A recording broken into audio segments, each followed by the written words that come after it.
आज खेलकूद को तमाम परिवारों ने अपने जीवन का हिस्सा बनाया है और मैं देखता हूं देश के अंदर कई राज्यों में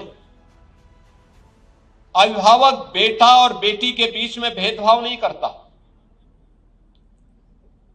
बल्कि प्रारंभ में ही इस बात को अनुभव करता है कि अगर बच्चा पढ़ाई लिखाई के अलावा किसी एक खेल में रुचि लेता है तो पूरा ध्यान अभिभावक उसके लिए उस खेल विशेष पर लागू करने का प्रयास करता है, उसे प्रोत्साहित करता है, उस प्रकार की सुविधाएं उपलब्ध करवाता है।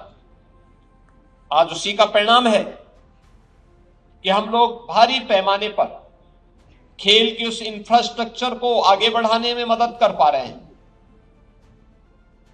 उत्तर प्रदेश में हम लोगों ने हर ग्राम पंचायत में खेल के मैदान के कार्यक्रम को प्राथमिकता का विषय बनाया है। ग्राम पंचायत हो या नगर निकाय, वहां ओपन जिम के निर्माण हो, ब्लॉक स्तर पर मिनी स्टेडियम का निर्माण हो, जिले स्तर पर स्टेडियम के निर्माण हो, ये सभी कार्यक्रम युद्ध स्तर पर आगे बढ़े। अब केवल ओलंपिक में या कॉमनवेल्थ या एशियाड में या वर्ल्ड चैंपियनशिप में मेडल प्राप्त करने वाले खिलाड़ियों को केवल अब भारत सरकार ही पुरस्कार नहीं देती है, विभिन्न राज्य सरकारें भी इसके लिए उन्हें पुरस्कृत करती है।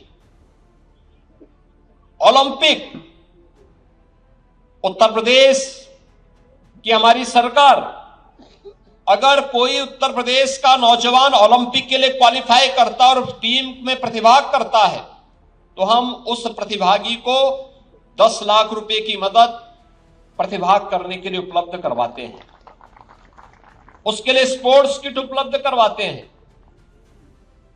इसके अलावा अगर वह मेडल जीतता है, ओलंपिक में गोल्ड मेडल जीतता है, एकल खेल है, और गोल्ड मेडल जीतने पर 6 करोड़ रुपए सरकार उसे उपलब्ध करवाती है और क्लास 1 की जॉब भी उसे उपलब्ध करवाती है।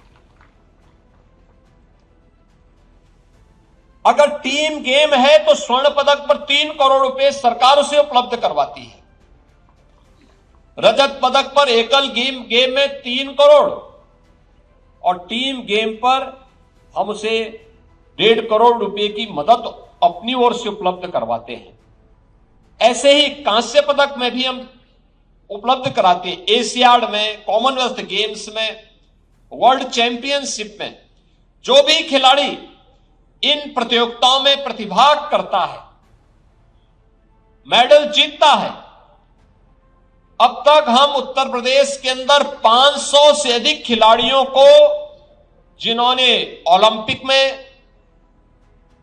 कॉमनवेल्थ गेम्स में, एशियाड में, वर्ल्ड चैंपियनशिप में मेडल प्राप्त किए हैं, उन्हें हमने उत्तर प्रदेश के अंदर अलग अलग विभागों में उन्हें सीधे नौकरी दी है। डिप्टी एसपी का पद दिया है, तहसीलदार का दिया है, क्षेत्रीय क्रीड़ाधिकारी का भी हमने उत्तर प्रदेश के अंदर क्षेत्रीय क्रीड़ाधिकारी के 6 पद सीधे खिलाड़ियों की से उसमें चयन करने की व्यवस्था की है। जो मेडल प्राप्त करेंगे इन चैंपियनशिप में, उनको हम सीधे वहां पर भर्ती करने की कार्रवाई करेंगे। यह भी हमने उसके साथ जोड़ा है। खेलकूद की गतिविधियां केवल एक आधार न बने, इसको केवल एक सामान्य बोलचाल का हिस्सा, एक औपचारिकता न बनाए, बल्कि खेलकूद की गतिविधियों को हम अपने दिनचर्या का हिस्सा बनाएं। प्रत्येक नागरिक, औपचारिक न हो बल्कि यह हर व्यक्ति के जीवन का हिस्सा बने।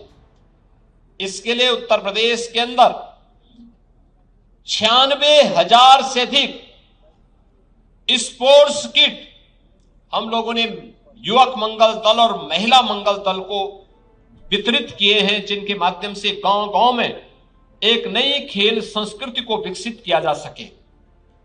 उस खेल संस्कृति को विकसित करने की दृष्टि से ही आज हम सब यहां पर उपस्थित हुए हैं। आज के इस अवसर पर मैं उत्तर प्रदेश के सभी और देश के पूर्वी जोन से आए हुए इन सभी प्रतिभागी टीमों से भी कहूंगा, प्रधानमंत्री मोदी जी की खेल और खेलकूद की गतिविधियों में अपार रुचि है। आपने देखा होगा किसी भी अंतर्राष्ट्रीय प्रतियोगिता में जब कोई भारतीय टीम प्रतिभाग करती है और मेडल जीत के लेके आती है, प्रधानमंत्री जी स्वयं उस टीम के साथ बैठते हैं, उनके साथ इंटरेक्शन करते हैं। आपने देखा होगा जब भी कोई टीम, भारतीय टीम कहीं जाती है, उसे हर प्रकार का प्रोत्साहन प्रधानमंत्री मोदी जी के माध्यम से प्राप्त होता है। और अब तो 2030 का कॉमनवेल्थ गेम्स भारत के अंदर अहमदाबाद में होने जा रहा है।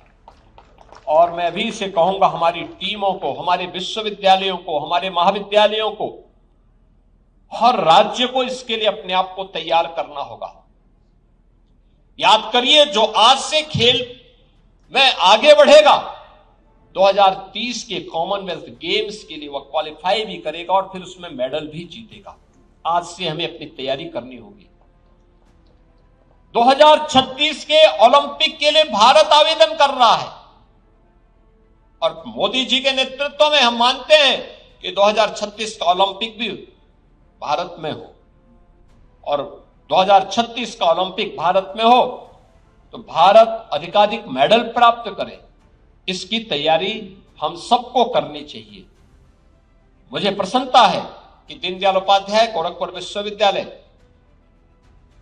विगत दिनों में हुए कई खेल प्रतियोगिताओं में, जो इंटर यूनिवर्सिटी खेल प्रतियोगिताएं देश के अंदर हुई हैं, उन सब में उसने प्रतिभाग किया है और प्रतिभाग करने के बाद बहुत सारी प्रतियोगिताओं में भी विश्वविद्यालय की टीम ने मेडल प्राप्त किए हैं। आज यहां पर ये 14 राज्यों की 31 टीमें आई हुई हैं। इन टीमों को इन 5 दिनों के अंदर अपने खेल का प्रदर्शन करने का अवसर गोरखपुर और पूर्वी उत्तर प्रदेश के छात्र छात्राओं और नागरिकों के बीच में करने का अवसर प्राप्त होगा। मैं सभी विश्वविद्यालयों से, महाविद्यालयों से इस बात का आह्वान करूंगा, वे कम से कम एक खेल को अपने विश्वविद्यालय के अंदर गोद लेकर के अच्छे खिलाड़ियों को तराशने का काम करें, अभी से तैयार करें, स्वस्थ प्रतिस्पर्धा को आगे बढ़ाएं। ये स्वस्थ प्रतिस्पर्धा हमें जीवन के प्रति भी अनुशासित बनाएगी, खेल भावना को और सुदृढ़ करेगी। हमारा युवा अगर खेलकूद की गतिविधियों में आगे बढ़ेगा तो नशे से दूर रहेगा, तमाम विकृतियों से बचा रहेगा और खेलेगा तो जो खेलेगा वही खेलेगा।